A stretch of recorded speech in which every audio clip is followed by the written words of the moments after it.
Hello students, welcome to digital ventures. मेरा नाम है कासिफ अंसारी और हम पढ़ने जा रहे हैं अब एक बहुत ही शानदार और इम्पोर्टेंट टॉपिक।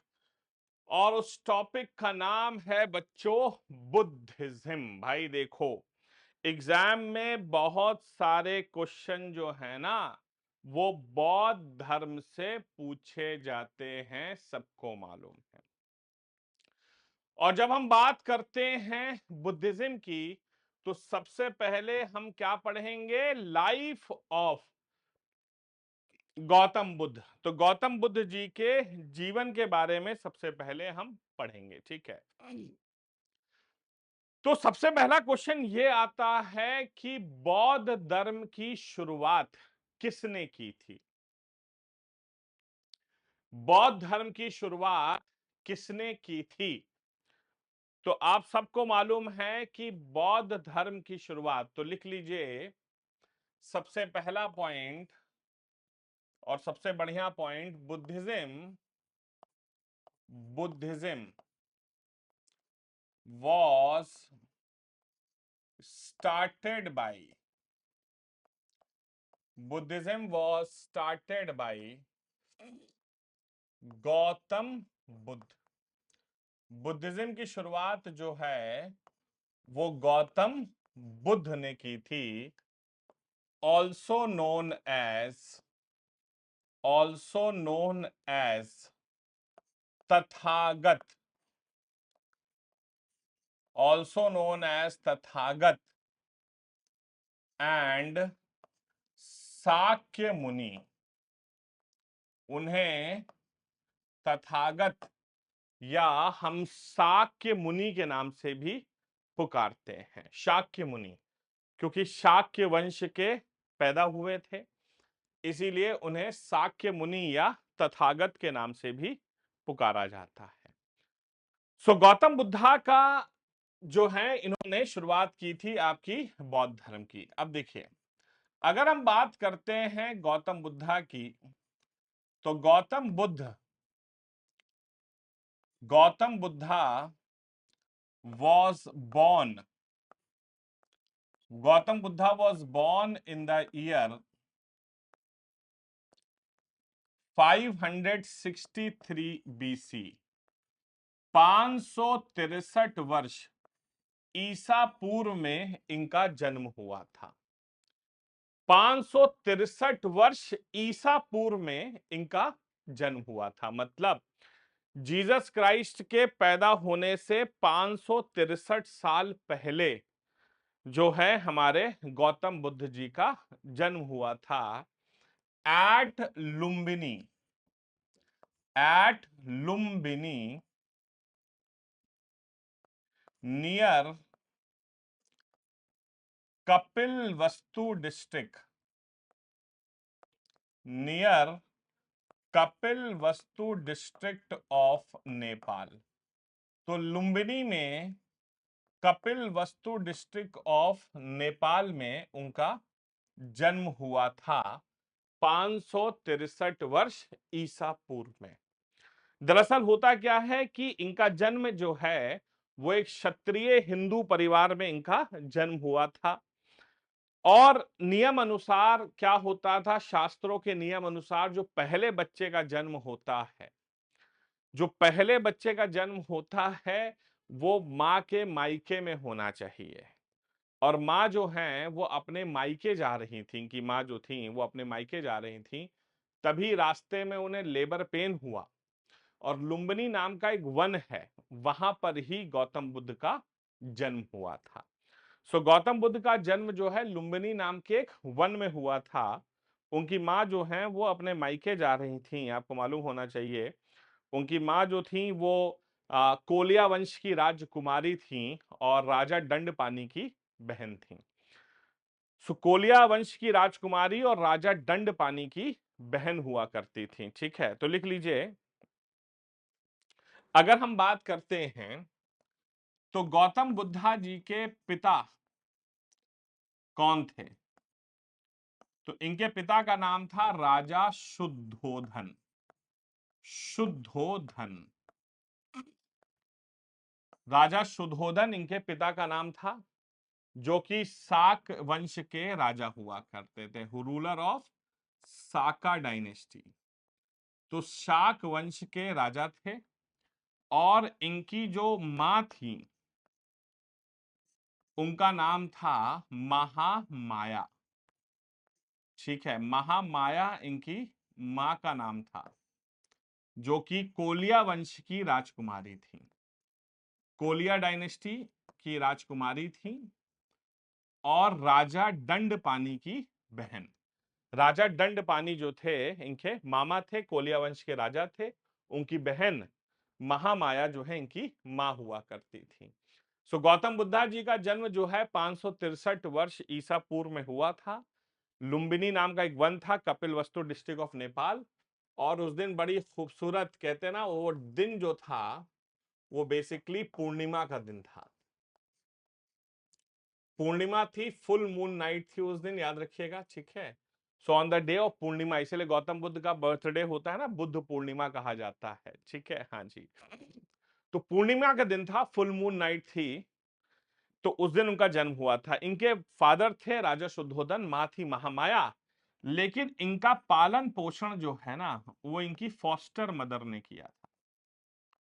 जो इनका पालन पोषण है वो उनकी सौतेली मां ने किया था, जो फॉस्टर मदर थी, जिनका नाम है महाप्रजापति। अभी पूरी कहानी बताते हैं। महाप्रजापति गौतमी, महाप्रजापति गौतमी, ये इनकी सौतेली मां भी थी और साथ में इनकी मासी भी थी, ठीक है। महाप्रजापति गौतमी इनकी मासी भी थी और साथ में सौतेली मां भी थी। हुआ ये कि राजा शुद्धोधन की शादी पहले होती है महामाया से, और शादी को बहुत साल हो जाते हैं लेकिन उनकी कोई औलाद नहीं होती है। शादी को बहुत साल हो जाते हैं, कोई औलाद नहीं होती है। और राजा शुद्धोधन के लिए सुपुत्र होना बहुत जरूरी था, क्योंकि उनके राज्य का उत्तराधिकारी उन्हें चाहिए था। और इस बात से महामाया भी परेशान थी, तो महामाया ने अपनी छोटी बहन महाप्रजापति गौतमी से भी अपने पति का विवाह करा दिया। तो ये जो महाप्रजापति गौतमी थी, राजा शुद्धोधन की साली थी, इनसे भी इनका विवाह हुआ। और इनसे भी शादी होने के बाद कई साल निकल गए, लेकिन कोई भी सुपुत्र नहीं हुआ। तो राजा शुद्धोधन इस बात से बहुत चिंता थे कि भाई मेरा उत्तराधिकारी कैसे मिलेगा। तो एक बहुत बड़ा महायज्ञ हुआ, बहुत बड़ा महायज्ञ हुआ। बहुत बड़े बड़े, कहते हैं ना, राजपुरोहित आए, बहुत बड़े बड़े पंडित आए, प्रीस्ट आए, उन्होंने पूजा की, यज्ञ किए। और वो पंडित जी ने महामाया से कहा, एक शर्त रखी, देखो मैं ये यज्ञ कर तो रहा हूं और इससे तुम्हें सुपुत्र भी हो जाएगा, लेकिन इस यज्ञ का एक साइड इफेक्ट है, और वो ये है कि तुम्हें पुत्र होने के बाद तुम्हारी मृत्यु हो जाएगी। पुत्र होने के बाद तुम्हारी मृत्यु हो जाएगी, ये निश्चित है। लेकिन महामाया को मालूम था कि साम्राज्य के लिए उत्तराधिकारी कितना ज्यादा जरूरी है।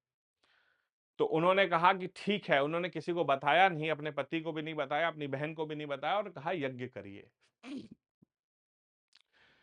यज्ञ हुआ और उन्हें सुपुत्र हुआ, गौतम बुद्ध जी का जन्म हुआ। लेकिन जैसा कि कहा था, उनके जन्म के मात्र 7 दिनों में उनकी मां महामाया की मृत्यु हो जाती है, और उसके बाद उनका पालन पोषण उनकी मासी या सौतेली मां महाप्रजापति गौतमी द्वारा किया जाता है। ठीक है, अब देखिए, बचपन में ना तो वो गौतम थे ना वो बुद्ध थे। तो ना तो वो गौतम थे ना तो वो बुद्ध थे। उनका जो चाइल्डहुड नेम था वो क्या था, आपको मालूम होना चाहिए। चाइल्डहुड नेम उनका हुआ करता था प्रिंस सिद्धार्थ। प्रिंस सिद्धार्थ जो है उनका चाइल्डहुड नेम था, ठीक है। हाँ जी, राजा सिद्धार्थ उनका चाइल्डहुड नेम था। जो उन्हें नाम मिला था गौतम, तो उन्हें जो गौतम नाम था वो उनकी माँ, सौतेली माँ महाप्रजापति गौतमी ने उन्हें गौतम नाम दिया था।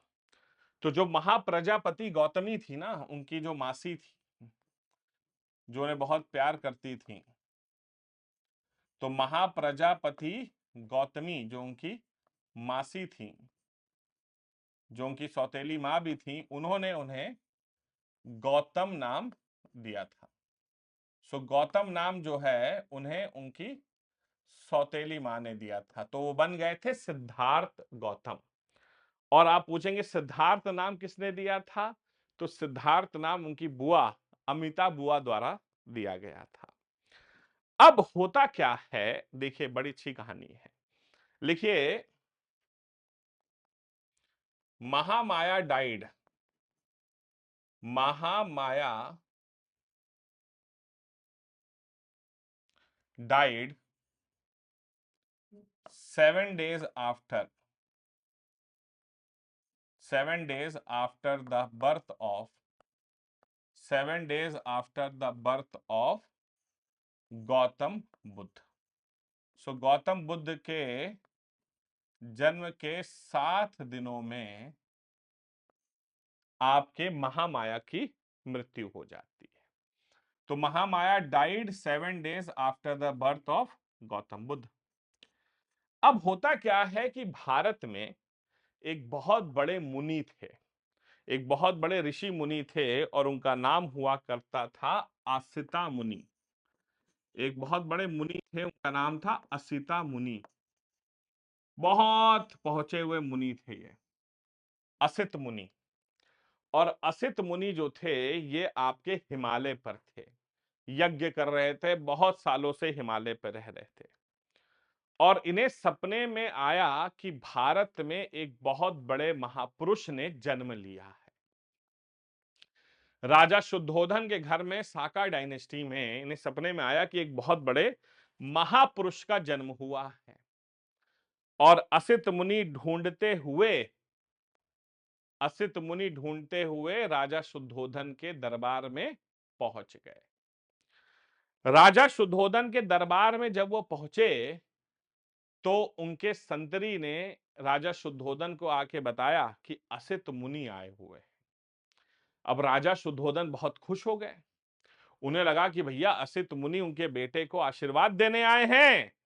और राजा शुद्धोधन ने अपने छोटे से बच्चे को असित मुनि के हाथ में दिया और कहा कि असित मुनि बताइए कि मेरा बेटा मेरे जैसा राजा चक्रवर्तिन सम्राट बनेगा या नहीं बनेगा, इसे आशीर्वाद दीजिए। असित मुनि ने बच्चे को अपने गोद में लिया और कहा कि राजा शुद्धोधन साहब, मैं आपसे माफी चाहता हूं, लेकिन जो आप चाह रहे हैं वो हो नहीं सकता। आप चाहते हैं कि राजा बने, लेकिन इसके शरीर पर 36 लक्षण हैं जो बताते हैं कि जो ये है वो भाई साहब ये सन्यासी बनेगा। इसके शरीर पर 36 लक्षण हैं सन्यासी बनने के। ओ माय गॉड भाई साहब, राजा शुद्धोधन का पारा जो है वो सर पे चढ़ गया। उन्होंने कहा एक पुत्र हुआ मेरा और तुम कहते हो कि वो वैरागी बनेगा, सन्यासी बनेगा। असित मुनि को बेइज्जत करके उन्होंने अपने दरबार से निकाल दिया कि निकल जाओ तुम, मेरे बेटे को कह रहे हो सन्यासी बनेगा। लेकिन असित मुनि ने कहा कि ये तो विधि का विधान है, आप सब चीजों से लड़ सकते हैं लेकिन अपनी किस्मत से कहां लड़ोगे। ये तुम्हारी किस्मत में है कि ये सन्यासी बनेगा, तुम कुछ नहीं कर सकते। राजा शुद्धोधन ने कहा कि अगर ये विधि का विधान है तो मैं विधि के विधान को भी बदल दूंगा, लेकिन अपने बेटे को सन्यासी नहीं बनने दूंगा, चाहे कुछ भी हो जाए। चाहे कुछ भी हो जाए, सन्यासी तो नहीं बनने दूंगा। अब राजा शुद्धोधन ने भाई साहब अपने बेटे के लिए वो बहुत परेशान थे, क्योंकि असित मुनि की भविष्यवाणी बार बार उन्हें सोने नहीं दे रही थी। उन्होंने अपने सारे बड़े बड़े लोगों को बुलाया, काउंसिल ऑफ मिनिस्टर्स को बुलाया, बड़े बड़े प्रीस्ट को बुलाया, पुरोहित को बुलाया, कहा कि कुछ भी करो लेकिन मेरा बेटा जो है वो सन्यासी नहीं बनना चाहिए, वरना मैं गर्दनें कटवा दूंगा लोगों की। अब सारे काउंसिल ऑफ मिनिस्टर्स ने कहा, देखो साहब, इंसान सन्यासी कब बनता है? जब उसे वैराग्य होता है, दुख होता है। तो आप एक काम करिए, अपने बेटे को बचपन से ही दुखों से दूर रखिए, उसको मालूम ही ना चले कि दुनिया में एक दुख नाम की कोई चीज ही है। जब उसे दुखी नहीं देखेगा, उसे वैराग्य नहीं होगा, ना वो सन्यास करेगा। तो उनका बहुत बढ़िया। अब राजा शुद्धोधन जो थे, वो भाई साहब क्या कर रहे थे? वो डेस्टिनी से लड़ाई लड़ रहे थे।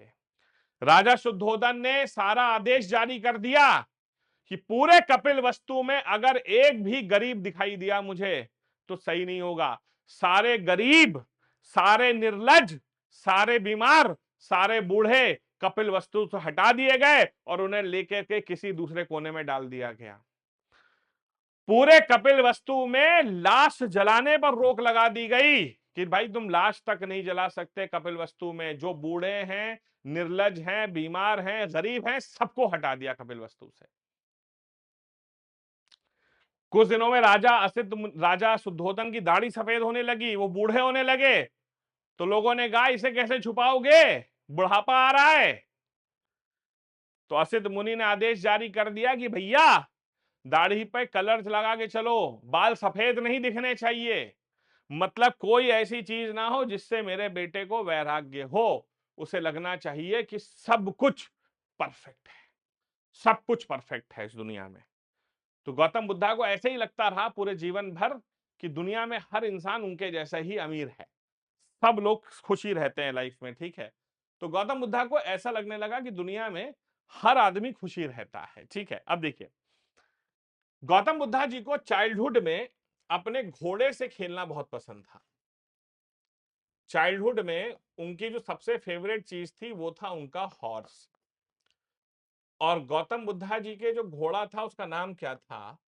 सो गौतम बुद्धा जी का घोड़ा था, उसका नाम था कंथक। कंथक नाम का उनका घोड़ा था। ये देखिएगा, इतिहास में 3 घोड़े बहुत इंपॉर्टेंट हैं। गौतम बुद्धा जी का घोड़ा कंथक, महाराणा प्रताप जी का घोड़ा चेतक, और अलेक्जेंडर का घोड़ा ब्यूकोफेलिस। ये 3 घोड़े बड़े इंपॉर्टेंट हैं। अलेक्जेंडर का ब्यूकोफेलिस, आपके जो महाराणा प्रताप जी का घोड़ा चेतक, और हमारे जो गौतम बुद्धा जी के घोड़े का नाम था कंथक। और इनका जो कंथक के साथ जो कहते हैं ना, वो जो रथ लगता था जिसपे चलते थे वो, उसको चलाता था इनका सबसे अच्छा दोस्त था, उसका नाम था चन्ना। चन्ना इनका बेस्ट फ्रेंड था, जो कि इनका बेस्ट फ्रेंड हुआ करता था गौतम बुद्ध का, जो इनका सारथी भी था, इनको घोड़े पे बैठा के चलाता था, ठीक है। तो चन्ना जो था इनका बेस्ट फ्रेंड हुआ करता था, ठीक है, चाइल्डहुड से। तो राजा कंथक जो है, अरे सॉरी, घोड़ा कंथक इनका सबसे फेवरेट घोड़ा था। अब गौतम बुद्धा जी ने, इनको दुखों से हमेशा दूर रखा जाता था, तो गौतम बुद्धा जी की अब करा दी गई शादी, ठीक है। तो गौतम बुद्धा जी की शादी कराई गई, और शादी इनकी कराई गई, ठीक है, हाँ जी, 16 साल की उम्र में, ठीक है। इनकी शादी हुई 16 साल की उम्र में, और इनकी शादी हुई यशोधरा नाम की एक महिला से, जो कि राजा दंडपानी की बेटी थी, ठीक है, लिख लीजिए। At the age of 16 years, at the age of 16 years, 16 साल की उम्र में, he was married, he was married to Yashodhara. Yashodhara नाम की महिला से इनका विवाह हुआ 16 साल की उम्र में। And had a son, and had a son named Rahula, और एक सुपुत्र भी हुआ जिसका नाम था राहुला। तो राहुल नाम का एक पुत्र भी हुआ, ठीक है। 16 साल की उम्र में शादी हुई और राहुल नाम का पुत्र हुआ। अब हुआ ये कि राजा शुद्धोधन ने अब गौतम बुद्धा के सामने मांग रखी कि भाई देखो, अब तुम एक काम करो, राजा बन जाओ। भाई अब मैं राजगद्दी से हटूंगा, तुम राजा बन जाओ।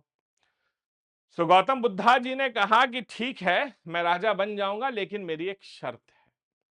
शर्त यह है कि पहले मैं अपने पूरे साम्राज्य का चक्कर लगाऊंगा, अपने पूरे साम्राज्य को एक बार देखूंगा, लोगों से मिलूंगा, फिर राजा बनूंगा। अब भाई साहब राजा शुद्धोधन टेंशन में आ गए। राजा शुद्धोधन को लगा कि यार ये चक्कर लगाने जाएगा और कहीं वहां ना पहुंच जाए जहां सारे गरीब, निर्लज, बीमार, गरीब सारे हैं वहां पर। भाई कहते हैं ना कि बड़ी परेशानी, इधर कुआं उधर खाई। अब भाई साहब उनकी बात को कैसे टालें? तो भाई साहब पूरी फील्डिंग लगाई गई। चन्ना को भेजा गया गौतम बुद्धा जी के साथ कि देखो तुम्हारा काम है कि ये कहीं गलती से वहां ना पहुंच जाए जहां इसे पहुंचना है। इसको सारे साम्राज्य की अच्छी अच्छी जगहें दिखाओ, इसको साम्राज्य की सारी अच्छी अच्छी जगहें दिखाओ। ठीक है, हाँ जी। तो भाई साहब चन्ना ने वही किया, उन्हें अच्छी अच्छी जगहें दिखाई, लेकिन विधि का विधान है बेटा, तुम किस्मत से कब तक लड़ोगे? कुछ ऐसी चीजें हुई और गौतम बुद्धा जी वहीं पहुंच गए जहां पर उन्हें नहीं पहुंचना था। उन्होंने वहां पर एक बूढ़ी औरत को देखा, एक जलती हुई लाश देखा, एक इंसान देखा जिसे कोढ़ की बीमारी थी, उसके शरीर से पस गिर रहा था, बहुत गंदी बीमारी। तो उन्हें लगा कि यार उनके साथ तो बहुत बड़ा छलावा हो गया, उनको इन सब चीजों से दूर रखा गया और उन्हें बताया नहीं गया कि दुनिया में ये सारी समस्याएं भी हैं। बस भाई साहब उन्हें वैराग्य हो गया, बस उन्हें दुख हो गया। और एक दिन 29 साल की उम्र में गौतम बुद्धा जी अपने घर से निकल गए सत्य की तलाश में, कि इस दुनिया में इतने दुख क्यों हैं, इतने दुख क्यों हैं। गौतम बुद्धा जी सत्य की तलाश में अपने घर से निकल गए। तो लिख लीजिए,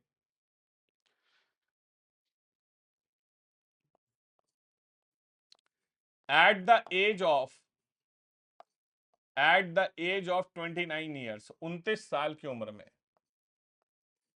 रात में बिना किसी को बताए, at the age of 29 years he left his home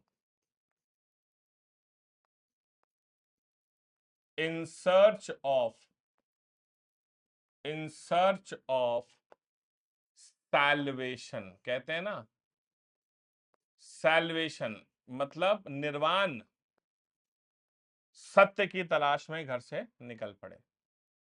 in search of salvation, या आप कह सकते हैं nirvana. In search of salvation, या आप उसे निर्वाणा कह सकते हैं। एंड रीच्ड वैशाली, बिहार के नॉर्थ बिहार में एक जगह है, इसका नाम है Vaishali, where he became the disciple he became the disciple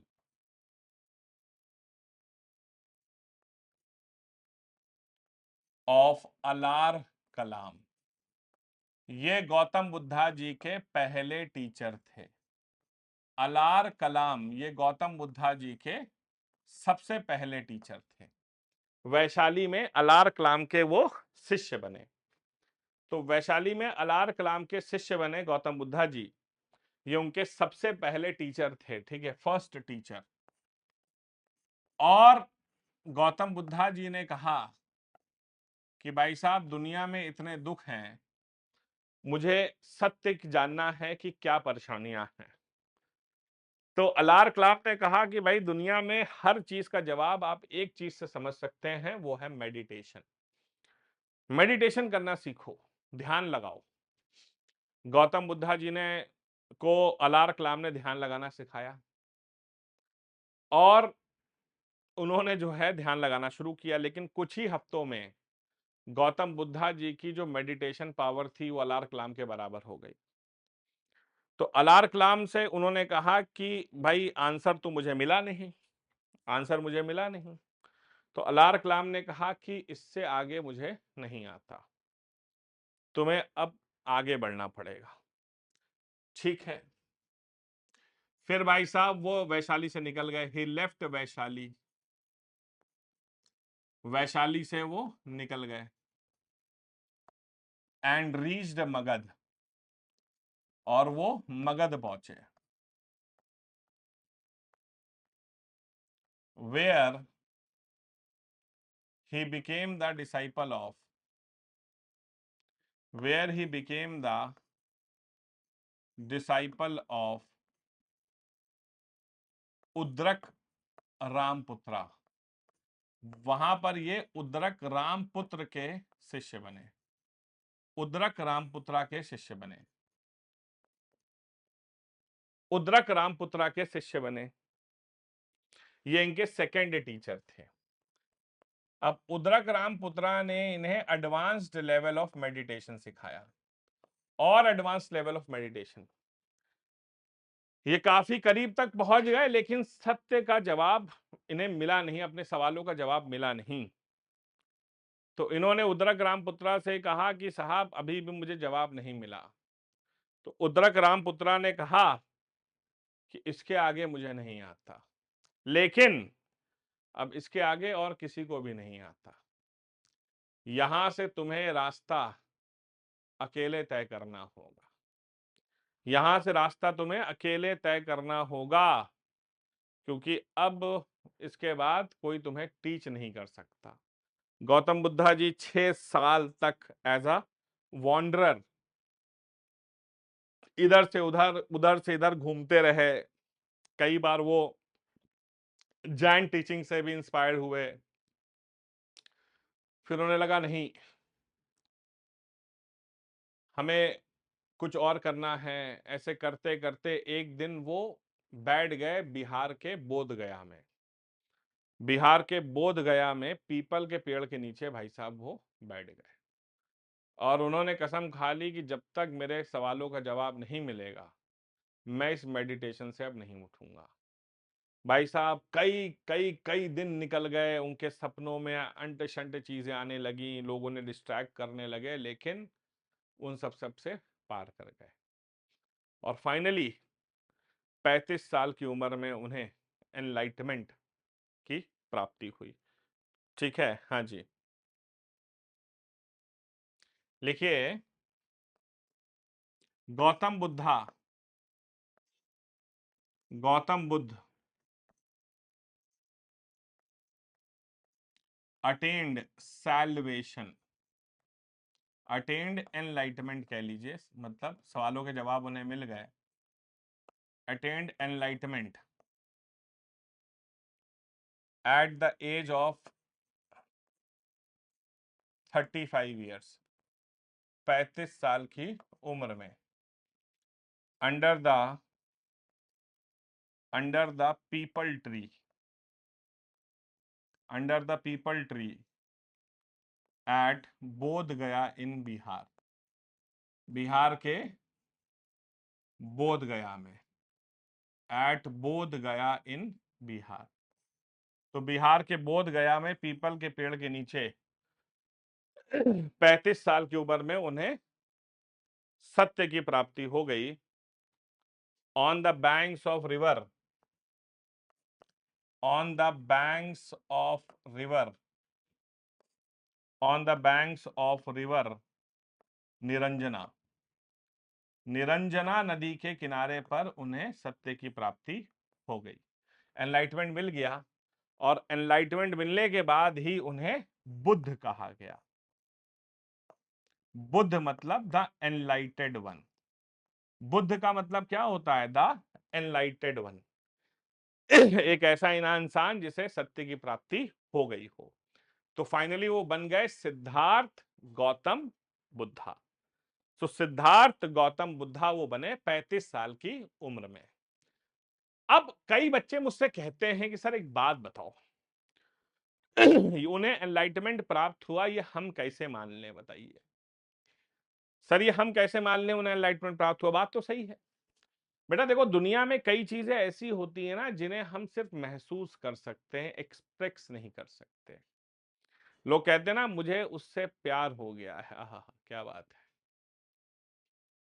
अब हम उससे कहेंगे बताओ तुम कैसे प्रूफ करोगे तुम्हें प्यार हो गया है, इंसान उसे प्रूफ नहीं कर सकता। दुनिया में बहुत सारी चीजें एब्स्ट्रैक्ट नाउन होती हैं जिन्हें आप प्रूफ नहीं कर सकते, सिर्फ एहसास कर सकते हैं, है ना। एक मेरे मित्र ने कहा मुझे प्यार हो गया उस लड़की से। मैंने कहा बताओ कैसे? कह रहा गर्मी लग रही है, अब मुझे सर्दी लग रही है मई के महीने में। वाह, मई के महीने में सर्दी लग रही है। हमने कहा हाँ बिल्कुल सही कह रहे हो तुम, बढ़िया चल रहा है, ठीक है।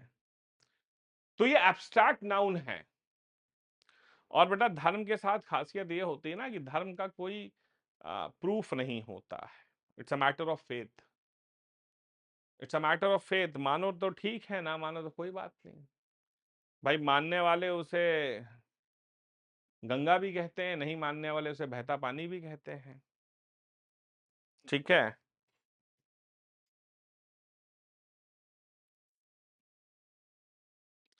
क्लियर? तो 6 साल सोचिए, एक इंसान जो कि राजा था, एक इंसान जो राजा था, वो 6 साल उसने भिक्षा मांगकर जीवन चलाया। क्योंकि जो सन्यासी होता है ना, वो भिक्षा मांगता है, जो मिलता है भिक्षा में वही खाता है, खुद बना के नहीं खाता है, ठीक है। हाँ जी। अब गौतम बुद्धा जी, भाई भाई अब तो वो भगवान गौतम बुद्ध बन गए थे, तो उनके डिसाइपल्स बनने शुरू हुए। तो अगर कहा जाए कि इनका जो सबसे पहला डिसाइपल था, फर्स्ट डिसाइपल, गौतम बुद्धा जी का पहला डिसाइपल कौन था? तो इनके पहले डिसाइपल थे तपस्सो एंड मल्लिक। तपस्सो एंड मल्लिक, ये इनके सबसे पहले डिसाइपल थे। एक इनका सबसे फेवरेट डिसाइपल भी था,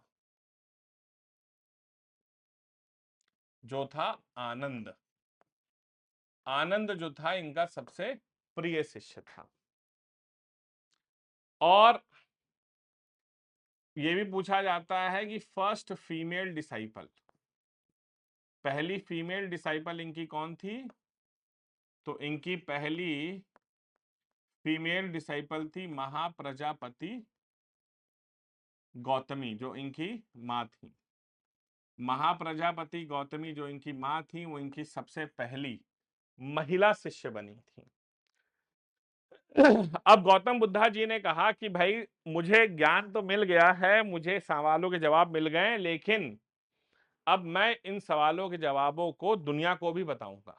जाहिर सी बात है बेटा, मैं ज्ञान अपने पास रखूंगा कोई फायदा नहीं, ज्ञान को बांटना चाहिए। तो गौतम बुद्धा जी ने डिसाइड किया कि अब वो क्या करेंगे, सरमन्स देंगे। तो लिख लीजिए, Gautam Buddha delivered his first sermon, delivered his first sermon. सबसे पहला जो इन्होंने अपना उपदेश दिया एट सारनाथ। सारनाथ वाराणसी के पास एक जगह है, वहां पर एक डियर पार्क हुआ करता था, मृगवन, ठीक है। सारनाथ के डियर पार्क में उन्होंने सबसे पहला अपना उपदेश दिया ऑन द टॉपिक धर्म चक्र प्रवर्तन। धर्मा चक्र प्रवर्तन, ऑन द टॉपिक धर्म चक्र प्रवर्तन, ये सबसे पहला टॉपिक था जिसपे उन्होंने अपना changing the rule of law, wheel of law, ठीक है। तो चक्र प्रवर्तन तो बना दुनिया का एक चक्र है, ठीक है। तो चक्र प्रवर्तन उन्होंने अपना सबसे पहला भाषण दिया। पूछा जाता है गौतम बुद्धा जी ने अपने जीवन के सबसे ज्यादा उपदेश कहाँ दिए हैं, एग्जाम में पूछा जाता है। तो पूरी दुनिया में उपदेश देते थे, सबसे ज्यादा उपदेश उन्होंने श्रावस्ती में दिए। श्रावस्ती यूपी में एक जगह है, हाँ जी, श्रावस्ती। सबसे ज्यादा उपदेश गौतम बुद्धा जी ने यहीं पर दिए हैं, श्रावस्ती में। यूपी में श्रावस्ती में मैक्सिमम सरमन्स वहीं दिए। अपने जीवन के आखिरी दिनों में गौतम बुद्धा जी चले गए, ठीक है। अपने जीवन के आखिरी दिनों में, ठीक है, गौतम बुद्धा जी चले गए, ठीक है। कहां पे? Vaishali. In his last days of life, last days of life, he reached Vaishali, he reached Vaishali, he reached Vaishali, Vaishali पहुंचे।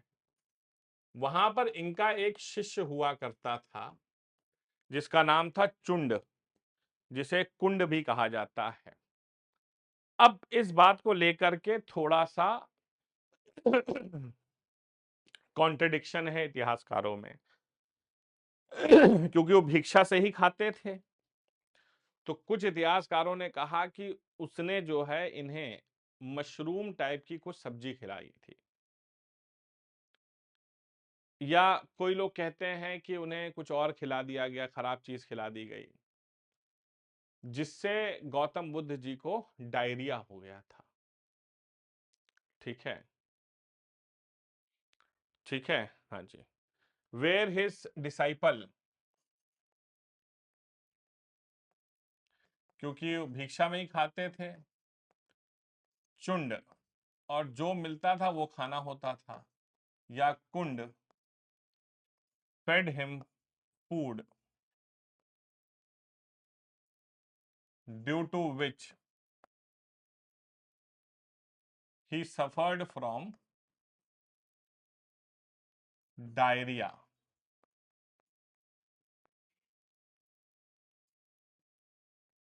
डायरिया हो गया था उन्हें, पेट खराब, लेकिन वो फिर वहां से चल पड़े और उत्तर प्रदेश के कुशीनगर में आकर वो रुक गए और वहीं पर उन्होंने अपने प्राणों को त्याग दिया। ऐसे लोग बेटा अपनी इच्छा से अपने प्राण त्याग देते हैं। ठीक है, लिख लीजिए। He died in the year 483 BC at the age of 80 years, at the age of 80 years at Kushinagar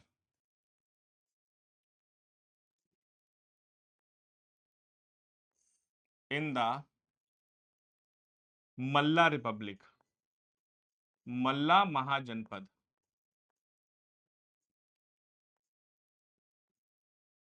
मल्ला महाजनपद में कुशीनगर में उनकी मृत्यु होती है 80 साल की उम्र में। और इनकी मौत को जो है कहा गया महापरिनिर्वाण, महापरिनिर्वाण। तो एक है निर्वाण और एक है महापरिनिर्वाण, महापरिनिर्वाण। तो निर्वाण क्या है? इनकी सत्य की प्राप्ति है, और महापरिनिर्वाण इनका इस दुनिया से अलविदा कहना है। तो वो हो गया महापरिनिर्वाण। ये हो गया आपका life of Gautam Buddha. I hope it is clear to all of you. मिलते हैं अगली क्लास में। Till then do take care of yourselves. जय हिंद, जय भारत एंड वंदे मातरम।